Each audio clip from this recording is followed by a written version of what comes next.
ॐ अखण्डमण्डलाकारं व्याप्तं येन चराचरं तत्पदं दर्शितं येन तस्मै श्रीगुरवे नमः। नारायणी नमोस्तुते। साधना की वास्तविक शक्ति क्या होती है, साधना की ऊर्जा क्या होती है, इसकी अनुभूति मैंने की। तांत्रिक नाम सुनते ही पारिक जी कहीं ना कहीं एक मन में ना डर लगने लग जाता है। डेफिनेटली आई डू तंत्र साधना, बट ये एक ऑनगोइंग जर्नी है। वाइट एनर्जी से आप डील करते हैं जो कि पॉजिटिव एनर्जीज होती हैं, ब्लैक एनर्जीज जो कि नेगेटिव एनर्जीज होती हैं। लोग छोटी छोटी बातों पर ये सोचने लगते हैं कि हमारे ऊपर किसी की बुरी नज़र लगी है या फिर हमारे ऊपर ब्लैक मैजिक हो गया कुछ अभिचार क्रिया हुई। अभिचार क्रिया यानी मारण, मोहन, वशीकरण, स्तंभन, उच्चाटन, विद्वेषण, जिसे शास्त्रों में षटकर्म बोला गया है। वास्तविकता ये है कि 99% ऑफ केसेस में ऐसा होता ही नहीं है। महाप्रलय के समय पे हमें महादेव के तांडव से ब्रह्मांड में नाद उत्पन्न हुए, जिसे शास्त्रों में शब्द ब्रह्म का नाम दिया गया, नाद ब्रह्म का नाम दिया गया। वहां से हमें 7 करोड़ मंत्र प्राप्त हुए। पारिक जी, सबसे ज्यादा पावरफुल मंत्र कौन सा है?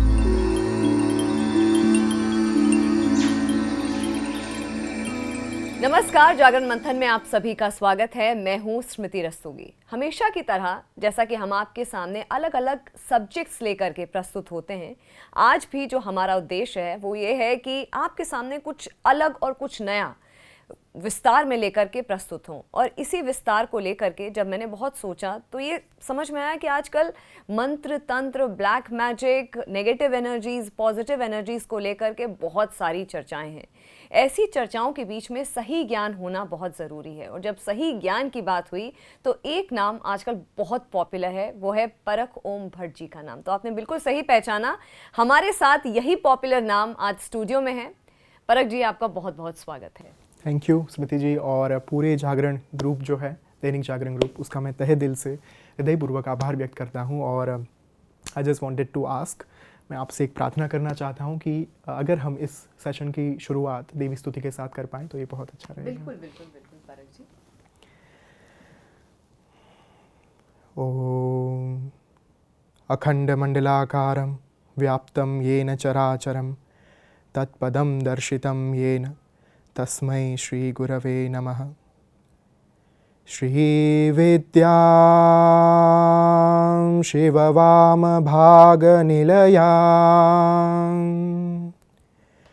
ह्रीङ्कारमन्त्रोज्ज्वला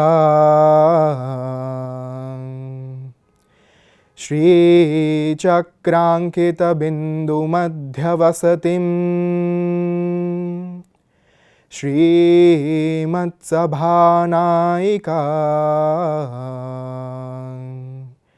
श्रीमत्षण्मुखविघ्नराजजननीं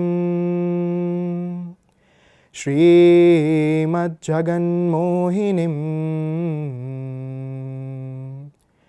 मीनाक्षीं प्रणतोऽस्मि सन्ततमहं कारुण्यवारानिधिं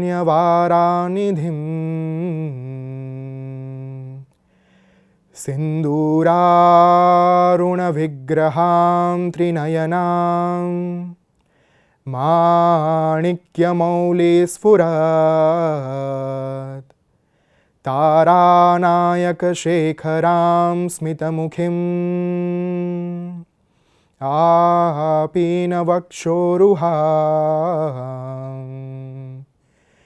पाणिभ्यामलिपूर्णरत्नचषकं रक्तोत्पलं बिभ्रतिं सौम्यां रत्नघटस्थरक्तचरणां ध्यायेत् परां अंबिका। मैं अपने गुरु श्री ओम स्वामी तथा आप सभी के अंदर विराजमान माँ आदि पराशक्ति को साष्टांग दंडवत प्रणाम करता हूँ, जिनकी दिव्य प्रेरणा से आज हम सब यहाँ पे एकत्र हुए हैं। नारायणी नमोस्तुते।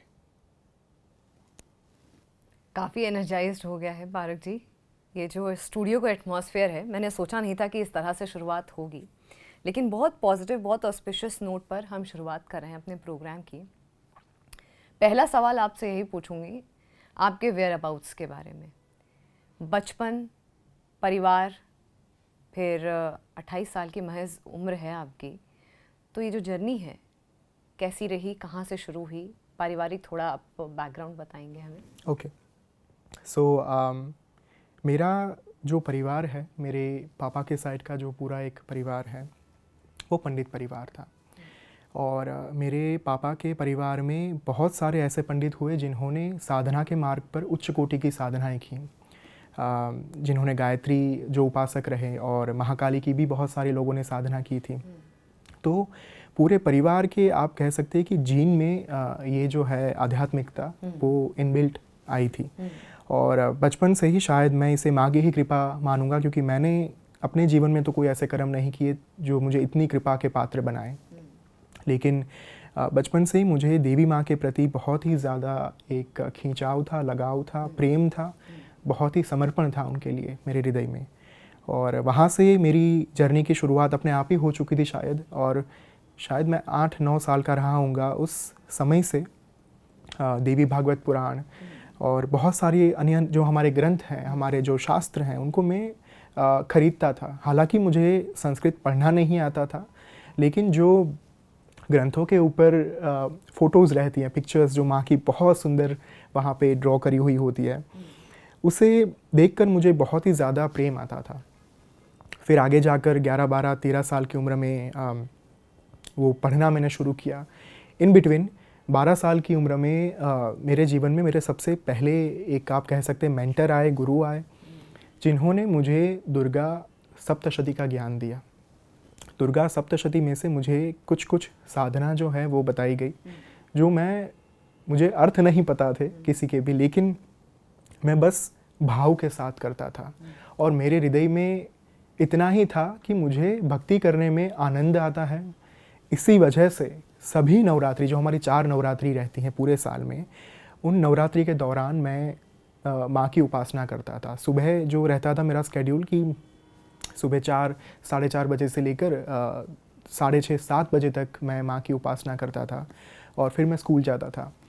एंड स्कूल से आने के बाद शाम में हमारे वहाँ पे गुजरात में गरबे गाए जाते हैं माँ के, जहाँ पे एक छोटे से एक घट का स्थापन किया जाता है। तो वहाँ पे हम लोग सारा जो हमारा परिवार है, मेरे मम्मी पापा, मैं और मेरी बहन, हम लोग साथ में मिलकर गरबे गाते थे। और फिर मैं माँ की अलग से शाम में उपासना करता था, उनकी साधना करता था।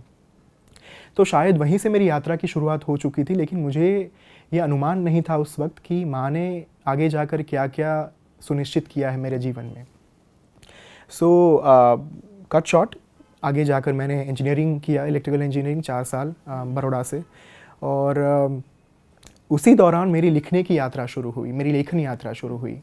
आई was a journalist, I am a writer right now, columnist basically. So शायद ये जो कला का क्षेत्र है, ये जो पूरा एक हमारा डोमेन है, उसके पीछे भी माँ के आशीर्वाद ही छिपे थे। और मेरी साधना चल रही थी बीच में। 15 साल ऐसे आए जहाँ पे 12 साल की उम्र में मेरे गुरु ने मुझे दुर्गा सप्तशती दी। उसके बाद उनका देहांत हो चुका था बहुत ही कम समय के अंदर। तो फिर मेरे पास कोई गाइडेंस नहीं था, कोई मार्गदर्शन नहीं था।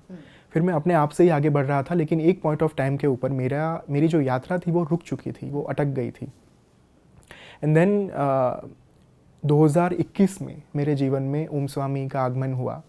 और उनकी जो पुस्तकें हैं, if truth be told, ancient science of mantra, hidden power of Gayatri mantra, Kundalini, ये सारी जो पुस्तकें हैं, इसने मेरा जीवन बदल दिया। और मैं बहुत सारे आश्रमों में घूमा हूँ स्मृति जी। मैंने बहुत सारे गुरुओं को पढ़ा है, सुना है, देखा है, लेकिन जो कनेक्शन, जो नाता मुझे ओम स्वामी के साथ फील हुआ, क्योंकि उनकी बहुत ही सुदीर्घ तंत्र साधना रही थी। उन्होंने अपने जीवन में 8 साल की उम्र में सबसे पहले देवाधिदेव महादेव का साक्षात्कार किया था अपने स्वप्न में, और फिर 30 वर्ष की आयु में उन्होंने संन्यास धारण कर लिया। और इतना बड़ा एम्पायर खड़ा करने के बाद, उनका empire Australia, US, UK, Canada, ये सारी जगह पे था। उस व्यक्ति ने अपना पूरा एम्पायर का त्याग करके संन्यास धारण किया, फिर माँ की खोज के लिए निकल पड़े। आज के ज़माने में स्मृति जी, करोड़ों का एम्पायर उसका त्याग करके इस आध्यात्मिक यात्रा पर निकल पड़ना कितना मुश्किल है, ये आप और मैं दोनों जानते हैं। तो ये जो यात्रा थी वो मुझे बहुत ही ज़्यादा खींच ले गई उनके पास।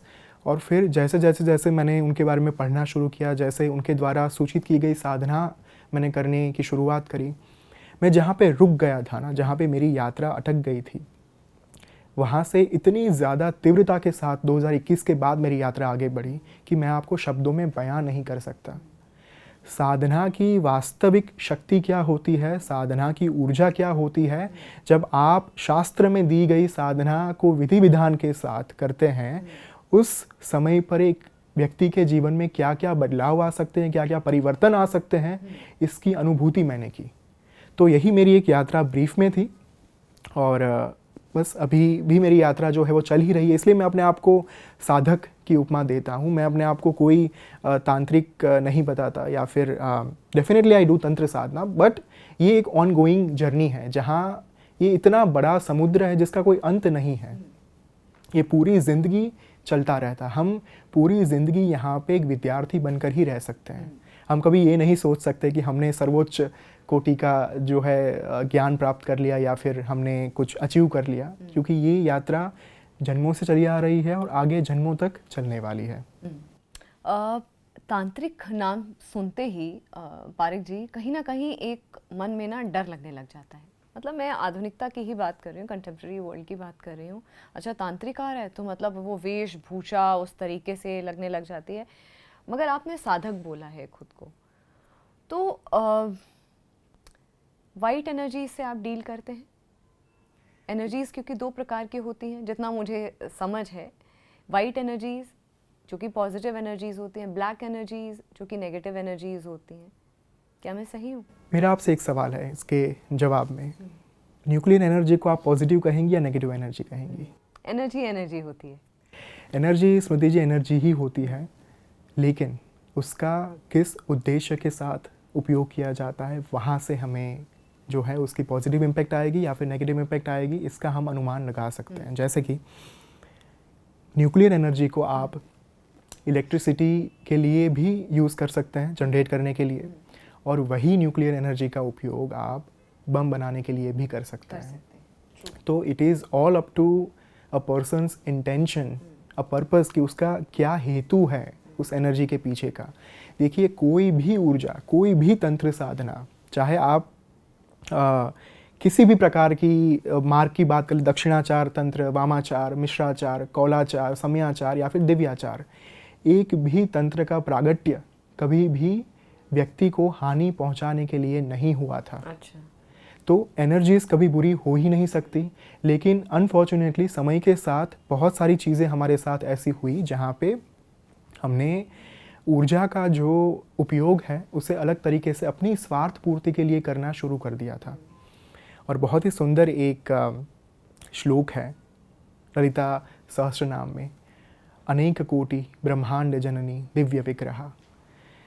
एक माँ जिसकी हम बात कर रहे हैं, जो एनर्जी, जो ऊर्जा की हम बात कर रहे हैं, जहाँ ये पूरा ब्रह्मांड जो है वो जिस ऊर्जा से चल रहा है, जिस शक्ति की वजह से चल रहा है, वो माँ कैसे बुरी हो सकती है? उसके संतानों ने जो भी सारी चीज़ें करी, इंटेंशन सही या गलत हो सकते हैं डेफिनेटली। सो यही मेरा एक उत्तर है।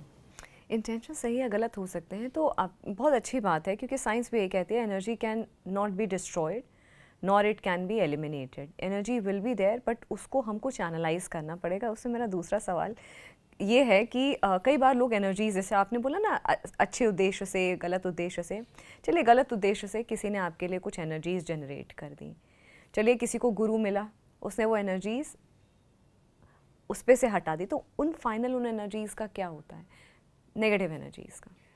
देखिए, कभी भी खास करके आज के ज़माने में स्मृति जी, लोग इतनी बड़ी भ्रमणा में जी रहे हैं और छोटी छोटी बातों पर ये सोचने लगते हैं कि हमारे ऊपर किसी की बुरी नज़र लगी है या फिर हमारे ऊपर ब्लैक मैजिक हो गया, कुछ अभिचार क्रिया हुई। अभिचार क्रिया यानी मारण, मोहन, वशीकरण, स्तंभन, उच्चाटन, विद्वेषण, जिसे शास्त्रों में षटकर्म बोला गया है। हकीकत, वास्तविकता ये है कि 99% ऑफ केसेस में ऐसा होता ही नहीं है। देखिए, ह्यूमन माइंड का एक मैकेनिज़्म है। हम कभी अपनी निष्फलता को, विफलता को हजम नहीं कर सकते। जब भी ऐसी परिस्थिति खड़ी होती है, सिचुएशंस खड़ी होती है जहाँ पे हमें ये लगने लगता है कि सिचुएशंस हमारे फेवर में नहीं हैं, तो किसी ने कुछ कराया है। करेक्ट, हम हमारे ये नहीं पड़ोसी ने कराया, हमारे रिलेटिव रिलेटिव्स ने ने कुछ करवा कराया, दिया है। कोई ये नहीं सोचता कि कहाँ मेरी मेहनत में कमी रह गई, मैं कहाँ गलत जा रहा हूँ, मुझे कहाँ पे अपने आप को इवॉल्व करने की ज़रूरत है। और इसी भ्रमणा के कारण आज लोग अंधश्रद्धा में बहुत ही ज़्यादा फंसते जा रहे हैं। मैं बार बार एक चीज़ लोगों को कहता हूँ, अगर आपके पास प्राइम मिनिस्टर तक का डायरेक्ट एक्सेस है तो आप क्लार्क के पास क्यों जाना चाहते हैं? इसका मतलब आप ये कह रहे हैं जब भगवान तक का डायरेक्ट भगवान तक का डायरेक्ट एक्सेस आपको दिया गया है तो आप क्यों किसी अलग प्रकार के माध्यम से ये संपर्क करना चाहते हैं कि आप मेरी मदद करिए, जो मेरे जीवन में जो सारी परेशानियां आ रही है उसे हटाने के लिए। लोगों के पास क्या पता नॉलेज ना हो कि ईश्वर तक कैसे पहुंचा जाए, या मतलब वो कनेक्शन कैसे बिठाया जाए, ये भी तो एक यही reason है। सबसे बड़ा कंसर्न है बेसिकली हमारा, जो आज की तारीख में सबसे बड़ी परेशानी आप कह सकते हैं या फिर दुविधा कह सकते हैं, संशय कह सकते हैं, वो यही है कि लोगों ने ग्रंथ पढ़ना बंद कर दिया। ग्रंथ से मैं यहाँ पे ये नहीं कह रहा हूँ कि कल जाकर सबको ऋग्वेद, सामवेद, यजुर्वेद, अथर्ववेद उठा लेना है। मैं ये नहीं कह रहा हूँ कि लोगों को पुराण पढ़ने हैं, उपनिषद पढ़ने हैं, वेदांग पढ़ने हैं, लेकिन जो हमारे मूल शास्त्र हैं, रामायण, महाभारत, जो हमारे इतिहास हैं, एटलीस्ट उसका आप नित्य जीवन में अगर आप उसे पढ़ेंगे, आप उसको समझने की कोशिश करेंगे, तब जाकर आपकी बहुत सारी भ्रमणाएं जो है वो क्लियर हो सकती हैं। बहुत बार अज्ञानता ही हमारी पीड़ा का कारण होती है। Ignorance is the only reason behind our suffering. So अगर आपको अपने जीवन में पीड़ा नहीं चाहिए तो हो सके उतना ज्ञान अर्जित करिए, क्योंकि आज की तारीख में हमारे पास मैं बहुत ही सिंपल बात आपको बताऊंगा अभी। मान लीजिए लोगों का मन में ये प्रश्न है कि साधना कैसे करनी नहीं पता, पूजा कैसे करनी नहीं पता। आपके मोबाइल के स्क्रीन पर सारी चीज़ें हैं। साधना ऐप करके बहुत एक सुंदर ऐप मेरे ध्यान में आई थी, जो वैदिक साधना फाउंडेशन की ऐप थी, और उन्होंने एक ऐसी ऐप निकाली हुई है जहाँ पे अलग प्रकार की तंत्र साधनाएं जो शास्त्रों में दी गई हैं वो विधि विधान के साथ वहाँ पे रखी गई है, इंक्लूडिंग नित्य पूजा, अभिषेकम। तो आज आपको साधना ढूंढने जाने के लिए शास्त्र उठाने की भी ज़रूरत शायद नहीं है। आपके पास अगर एक बेसिक नॉलेज हो कि मुझे नित्य जो है मंत्र जाप करने हैं, आप कोई भी मंत्र धारण कर लीजिए। अगर आपके इष्ट गणपति जी हैं तो श्री गणेशाय नमः मंत्र है आपके लिए। विष्णु जी हैं तो ओम नमो भगवते वासुदेवाय। अगर महादेव हैं आपके इष्ट तो ओम नमो भगवते रुद्राय, या फिर ओम नमः शिवाय, या फिर ओम त्र्यंबकम यजामहे सुगंधिम पुष्टिवर्धनम उर्वारुकमेव बंधनान मृत्युर्मुक्षयमामृतात्। ये जो मंत्र हैं ये हमें सबसे पहले प्राप्त हुए थे आदि गुरु महादेव से, देवाधिदेव महादेव से। बहुत ही सुंदर कथा आती है जो मैंने एंशिएंट साइंस ऑफ मंत्रा में पढ़ी थी, रिटन बाय ओम स्वामी। और वहाँ पे इस बात का उल्लेख है कि हमें सबसे पहले जब पहला महातांडव हुआ था, जब महादेव ने सृष्टि की रचना हुई थी, और उस समय पे ब्रह्मांड में अग्नि की उपस्थिति नहीं थी, सिर्फ सूर्य ही था। सूर्य अलग अलग थे और अग्नि नहीं थी उस वक्त तक। और महादेव ने जब पहला महातांडव किया, जिसकी साक्षी एकमात्र महादेवी थी, और बहुत ही सुंदर एक श्लोक है ललिता सहस्रनाम में, महेश्वर महाकल्प महातांडव साक्षिणी महाकामेश महिषी महात्रिपुर सुंदरी। जो महेश्वर के महाकल्प यानी कि जो एक युग का अंत हुआ, जब एक महाकल्प के अंत पर महेश्वर ने जब महातांडव किया, उनकी जो एकमात्र साक्षिणी थी वो स्वयं माँ ललिता महात्रिपुर सुंदरी ही थी। और उस समय पे, उस महाप्रलय के समय पे हमें महादेव के तांडव से, जो वो डमरू बजा रहे थे, उनके जो गले में सांप था, उनके हाथों में जो रुद्राक्ष की माला थी, उनकी जो जटाएं थी, उन सभी के मूवमेंट की वजह से, उनकी हिलचाल की वजह से ब्रह्मांड में नाद उत्पन्न हुए, जिसे शास्त्रों में शब्द ब्रह्म का नाम दिया गया, नाद ब्रह्म का नाम दिया गया। वहाँ से हमें 7 करोड़ मंत्र प्राप्त हुए। और महादेवी ने एक प्रश्न पूछा था महादेव से कि महादेव, ये समस्त सृष्टि जो है वो बहुत ही ज़्यादा दुष्कर है जीने के लिए। एक मनुष्य, मेरा जो संतान है, वो इस सृष्टि में कैसे जी पाएगा?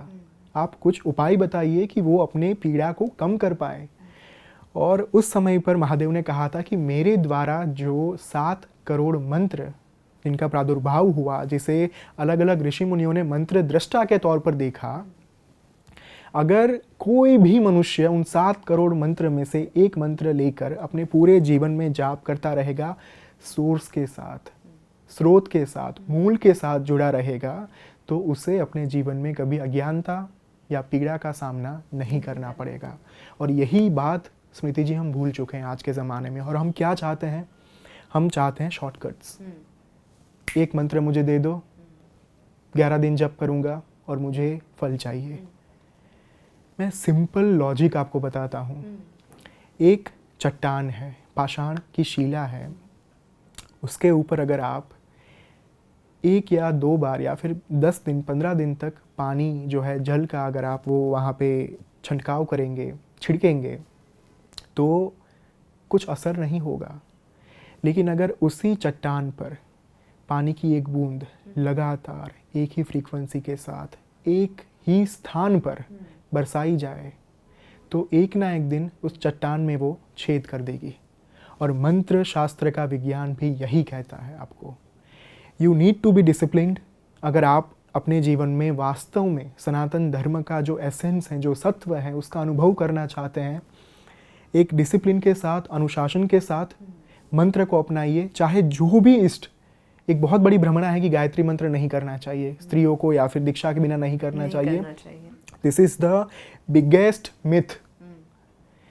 प्रत्येक मनुष्य को गायत्री मंत्र का जप अवश्य करना चाहिए अगर उन्हें अपनी आध्यात्मिक यात्रा में आगे बढ़ना है। तो इनफैक्ट मेरे गुरु जो ओम स्वामी जी हैं, वो काफ़ी बार इस बात का उल्लेख करते हैं कि अगर मनुष्य को नहीं पता है कि मुझे अपने जीवन में कौन से मंत्र का चयन करना है, कौन से देवता का चयन करना है, किसकी पूजा करनी है, आराधना करनी है या फिर साधना करनी है, तो एक ही मंत्र आपके लिए पर्याप्त है और वो है गायत्री मंत्र। तो हमारे पास ये खजाना, ये भंडार पड़ा हुआ है पहले से, लेकिन हम उसकी ओर नज़र नहीं कर रहे क्योंकि हम अपनी स्वार्थ पूर्ति के पीछे और शॉर्टकट्स के पीछे इतने भागने लगे हैं। और फिर हम ही लोग आगे जाकर फरियाद करते हैं, कंप्लेन करते हैं कि मंत्र हमें काम नहीं दे रहे, मंत्र हमारे लिए कोई काम नहीं कर रहे, या फिर मेरा मंत्र के साथ कोई नाता नहीं हो रहा, कनेक्ट नहीं हो पा रहा, मैं मुझे उसके असर नहीं दिख रही, प्रभाव नहीं दिख रहा। कहाँ से दिखेगा? क्या आपने शास्त्र के हिसाब से मंत्र को जागृत करने का प्रयत्न किया? अगर इस प्रश्न का जवाब हाँ है, तो ही आपको कंप्लेन करने का अधिकार है, हक है कि मेरे लिए मंत्र काम नहीं कर रहा। अदरवाइज जब तक आप शास्त्र का अनुसरण नहीं करते, तब तक आपको ये अधिकार नहीं है कि आप मंत्र की ऊर्जा के ऊपर उंगली उठाएं। पर ये सबसे ज़्यादा पावरफुल मंत्र कौन सा है? सबसे ज़्यादा पावरफुल और जागृत मंत्र कौन सा है? देखिए, आपने एक ऐसा सवाल पूछा है जो एक माँ से पूछा जाए कि आपके 5 बच्चे हैं और आप इन 5 बच्चों में से कौन सा एक बच्चा जो है वो आपको सबसे ज़्यादा प्रिय है। संभव नहीं है कि माँ आपको जवाब दे पाएगी। उसी तरह मंत्र शास्त्र अगाध है और अनंत है। 7 करोड़ मंत्र, जैसे कि हमने बात करी, 7 करोड़ मंत्र प्राप्त है, जहाँ पे बीज मंत्र है। हमारे पास 3 प्रकार के मंत्र मूल होते हैं, वैदिक मंत्र, तांत्रिक मंत्र और शाबर मंत्र। तीनों के अलग अलग उपयोग हैं, तीनों के अलग अलग विधि विधान हैं। अगर आप ये पूछे कि सारे मंत्रों में से जो सबसे पावरफुल मंत्र कौन है, तो उसका जवाब मेरे पास नहीं होगा, क्योंकि वो अपने हिसाब से अलग अलग लोगों को पसंद करना होगा। लेकिन अगर आप मुझसे ये पूछेंगे कि आपको अपनी आध्यात्मिक यात्रा की शुरुआत कौन से मंत्र से करनी चाहिए, तो मेरे पास जवाब है। उसका उत्तर है, आपको 3 साधना पहले अवश्य करनी चाहिए। सबसे पहली गणपति साधना, दूसरी गायत्री साधना और तीसरी गुरु साधना। गणपति साधना इसलिए क्योंकि अगर मैं लेमन लैंग्वेज में बात करूं, प्रथम पूज्य है, लेकिन अगर मैं शास्त्रोक्त भाषा में बात करूं तो गणपति मूलाधार चक्र, हमारे जो रूट चक्र है 7 चक्रों में से, मूलाधार, स्वाधिष्ठान, मणिपुर, अनाहत, विशुद्ध, आज्ञा और सहस्रार चक्र, ये 7 चक्रों में से जो मूल बेस चक्र है, हमारा रूट चक्र है, मूलाधार, उस चक्र के देवता भगवान गणपति है। और भगवान गणपति जो है वो रिद्धि और सिद्धि के देवता है, यानी कि इंटेलेक्चुअलिटी और वेल्थ। जब तक आप अपने जीवन में सेटिस्फाइड नहीं होंगे, तृप्त नहीं होंगे, तब तक आप एक अच्छे साधक नहीं बन सकते।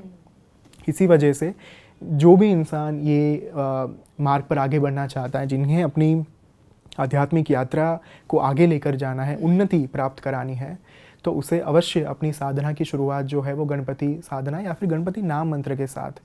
हमारे पास बहुत सारे मंत्र हैं, श्री गणेशाय नमः, ओम वक्रतुंडाय हुम, ये जो सारे अलग अलग मंत्र हैं वहाँ से आप शुरुआत कर सकते हैं। और फिर गायत्री की साधना। गायत्री इसलिए क्योंकि वेद माता है वो, सवितुर गायत्री, जो ओम भूर्भुवस्वः तत्सवितुर्वरेण्यं भर्गो देवस्य धीमहि धियो यो नः प्रचोदयात्। गायत्री मंत्र वेद माता की संज्ञा दी गई है उन्हें। जो हमारे पास 4 वेद उपलब्ध हैं, उसमें जो मंत्र दिए गए हैं उन मंत्रों की वो अधिष्ठात्री है।